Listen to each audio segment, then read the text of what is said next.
तो दोस्तों हम पढ़ रहे थे गण।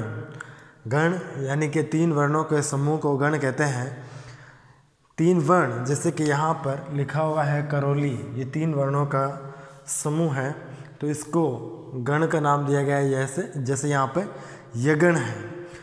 अगर 3 से ज़्यादा अक्षरों वाला शब्द हो तो उसका अगला जो वर्ण है वो ही उसके अगले गण में उसकी गिनती हो जाती है।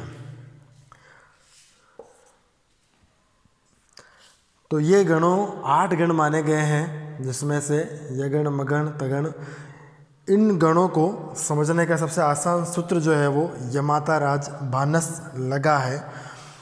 इनकी गिनती इस प्रकार से की जाती है कि पहला गण जैसे य से इनका पहला अक्षर लिया गया है, य माता, तो यगण का य, मगण का म, तगण का त, रगण का र, जगण का ज, सभी का ऐसे पहला वर्ण लिया गया। और लास्ट में सगण जो लास्ट उसके बाद में सगण के लिए ल और ग यानी एक लघु और एक गुरु का प्रावधान किया गया है।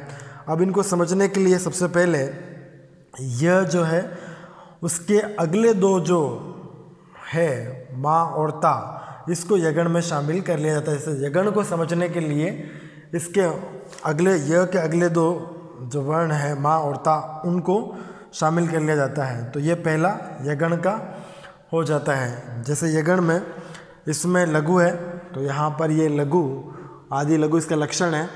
और उसके बाद माँ दीर्घ है और ता दीर्घ है, तो ये दीर्घ यानी ये गुरु और ये गुरु। इसकी संख्या मात्राओं में होती है 5।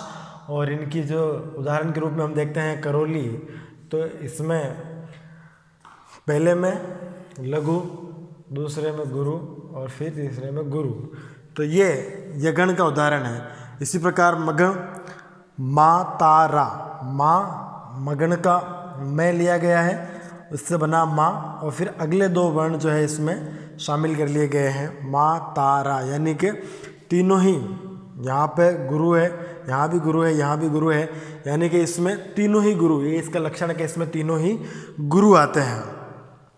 उसके बाद है ये इसका उदाहरण है माता जी, यानी कि इसमें तीनों ही वर्ण जो है वो, तीनों ही मात्राएं जो है वो दीर्घ हैं।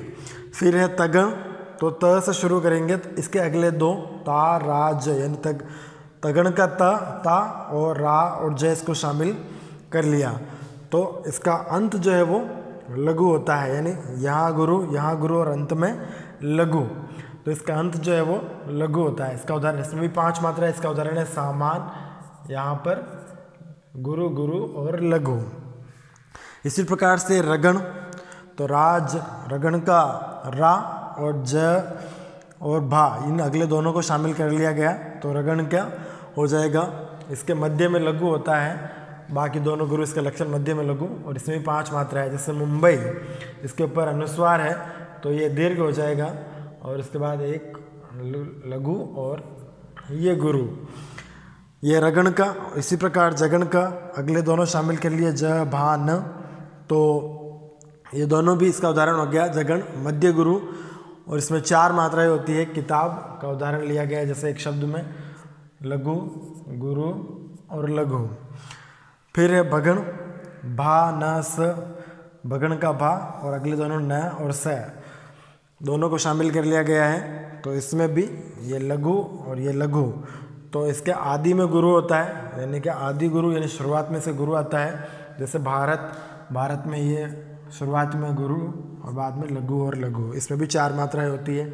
फिर नगण, न स ल, यानी तीनों ही लघु है, तो नगण में तीनों ही लघु आते हैं, सदन शब्द में ये आ गया। फिर सगण, सगण में लास्ट में बचा ल और गा, सगण का स, इसमें लघु, फिर ये भी लघु, और अंत में ग, गुरु का प्रतीक, तो ये लघुता शब्द में इसको देखा जा सकता है। ये तो इस प्रकार से यमाता राज भानस लगा, इस सूत्र के माध्यम से हम गणों को अच्छी तरीके से समझ सकते हैं। ये सूत्र अगर हमें याद होता है और इसके अगले 2 अक्षरों को हम मिलाना समझ जाते हैं, तो उसके बाद आप दोस्तों इन गणों की गिनती आसानी से कर सकते हैं। जब आप वर्णित छंद पढ़ेंगे तो उसमें इनकी गिनती इसी प्रकार से होगी, लेकिन ध्यान रहे 3 वर्णों का जो समूह है उसी से एक गण का निर्माण होता है, गण बनता है। अगर उसके बाद दूसरा शब्द आ जाए तो यानी ये 4 वर्णों का है, तो यहाँ पर इसके जो 3 हैं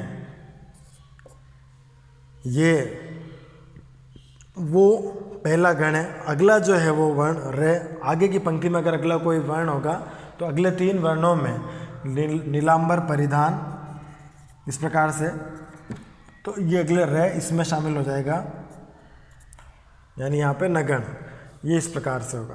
तो 3 वर्णों से ही एक गण का निर्माण होता है। तो दोस्तों ये यहाँ तक थे गण, ये थे छंद के प्रमुख संघटक, जिसमें आपने उसके मात्रा, यति, गति, तुक, चरण और गण, ये जो 5-6 तत्व थे उन सबको हमने देखा।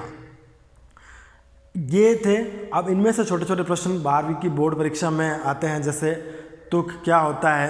तो तुक जिन शब्दों, जब कवि अपनी कविता की पहले चरण की और दूसरे चरण की अंतिम वर्ण को मिलाता है, उनकी मात्रा या वर्ण समान होते हैं, तो वहाँ पे तुक होता है। जैसे कोई फिल्मी गाना हम देख सकते हैं, संदेश से आते हैं हमें तड़पाते हैं, तो संदेश से आते हैं तो लास्ट में ते है, हमें तड़पाते हैं में भी ते है आया हुआ है।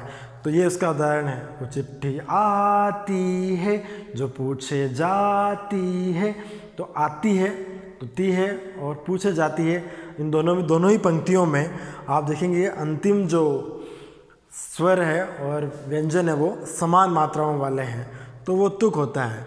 तो तुक, यति, जहाँ भी हम किसी छंद को पढ़ते हैं वहाँ पर ठहराव लेते हैं तो उसे यति, ये सब हमने उसके छंदों के अंग पढ़े। अब आगे हम छंद के जो विविध भेद है जो हमारे राजस्थान बोर्ड की कक्षा 12 के सिलेबस में पाठ्यक्रम में दिए गए हैं, उन छंदों का अध्ययन करेंगे। अब कौन कौन से छंद है उनको देखते हैं।